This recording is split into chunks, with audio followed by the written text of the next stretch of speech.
우리 역사를 사랑하시는 대한민국 국민 여러분들 안녕하십니까? 설민석입니다. 이번에는 말모이라는 영화를 통해서 여러분들을 찾아뵙게 됐습니다. 말모이는 우리의 말을 모은다라는 뜻으로서 일제강점기에 편찬하고자 했던 사전의 이름이자 말을 모으는 운동이었는데요. 자, 이 말모이 사전 편찬 작업이 가지는 의미가 무엇인지, 그리고 우리의 독립운동과는 어떤 관계가 있는지를 살펴보도록 하겠습니다.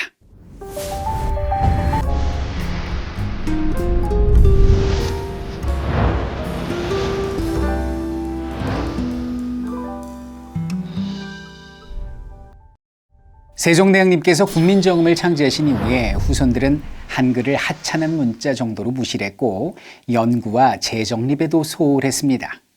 그렇게 수백 년이 지나고 일제에서 국권이 비탈되기 몇 년 전에 언어학자 주시경 선생님은 문명 강대국은 모두 자국의 문자를 사용한다라는 큰 깨달음을 얻으시고 우리의 국어 연구에 박차를 가하게 됩니다. 주시경 선생님께서는 이런 말씀을 하십니다.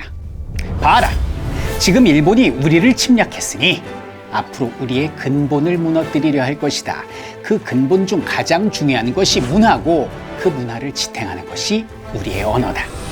그러므로 저들은 제일 먼저 우리의 말과 글을 빼앗으려 할 것이다. 라고 말이죠. 자, 그러면 말과 글을 빼앗기지 않으려면 우리는 어떻게 해야 됩니까? 이 주시경 선생님이 국어 연구를 시작해보니까 표기와 띄어쓰기가 통일이 되지 않으니까 이 글을 배워도 서로 소통하는데 어려움이 많았던 것이지요.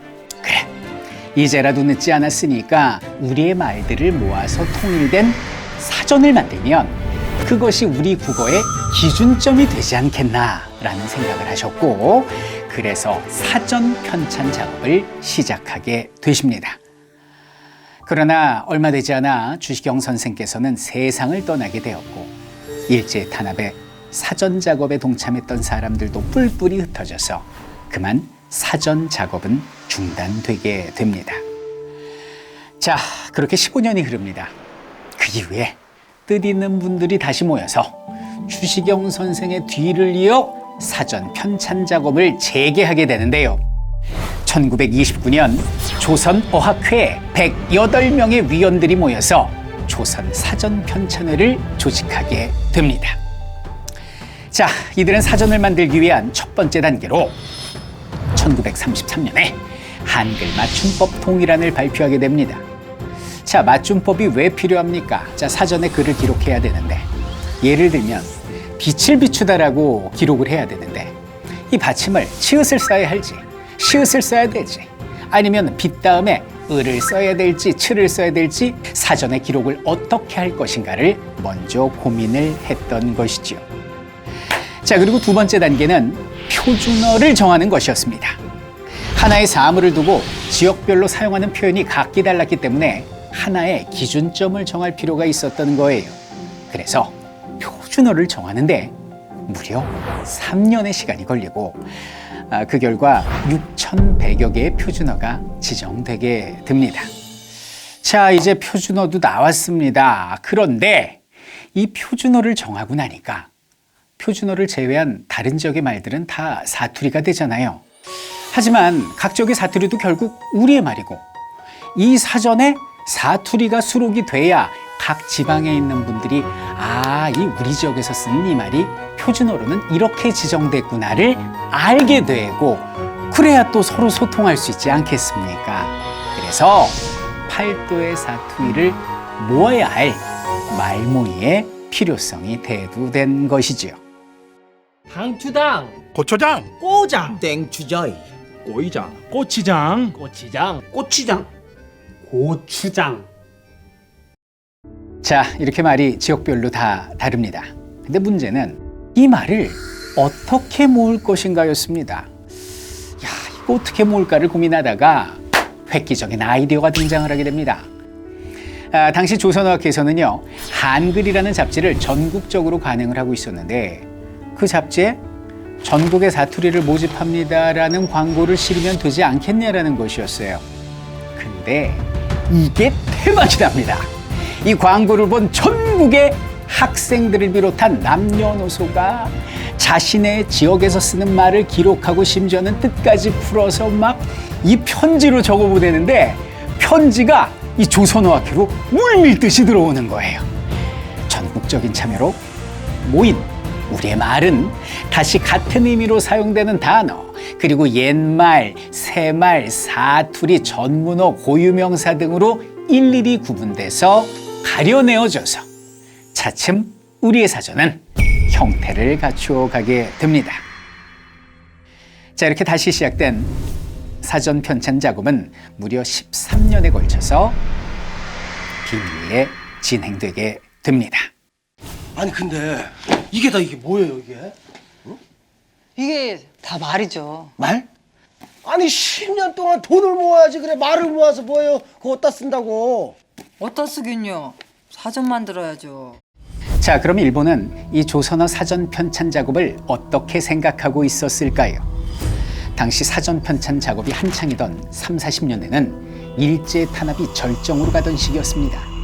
일본은 조선의 완전한 지배를 위해서 민족 말살 정책을 시행하게 됩니다. 그들의 주장은 이렇습니다. 일본과 조선은 본래 하나의 나라이다. 이른바 내선일체. 일본과 조선의 조상은 동일하다. 일선동조. 이름을 일본식으로 바꿔서 일본인으로서의 영광을 누리자 창시개명.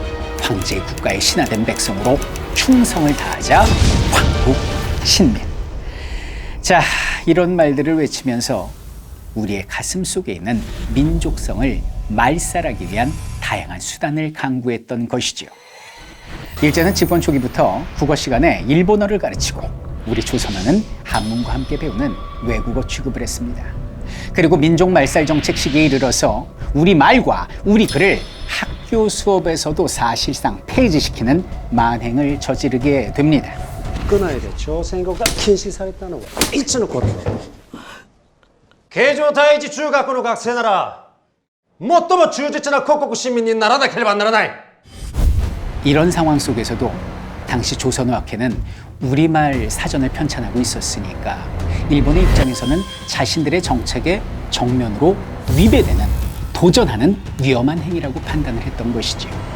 그러다가 1942년 일제는 조선어학회 회원들을 민족 독립운동 단체로 규정하고 당시 가장 수위가 높은 치안유지법에 내란죄를 적용해서 전국의 회원들을 긴급 체포하게 됩니다. 이것이 그 유명한 조선어학회 사건인 것입니다.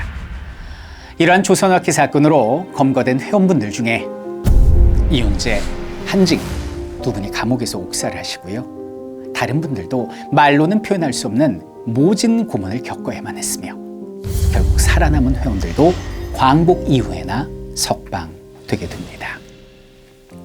그 이후에 다행히도 조선 총독부에 압수당했던 사전의 원고가 우연히 발견되게 되어서 조선어학회 회원들은 염원하던 사전 편찬 작업을 또다시 이어나가게 됩니다. 그렇게 해서 1947년에 조선말 큰사전 1권을 간행을 했고 1957년까지 총 6권을 펴냄으로써 주시경 선생님이 사전 편찬 작업을 시작한 지 46년 만에 조선어 사전 편찬 작업을 마무리하게 됩니다. 말과 글은 민족의 혼과 정신을 담는 그릇이라 했습니다. 그 그릇을 끝까지 지키려 했던 평범했지만 위대했던 우리들의 이야기를 영화 말모이를 통해서 만나보았으면 좋겠습니다. 아버지, 근데 나 이제 김순이 아니고 간이란 말이에요. 난 김순이 좋은데.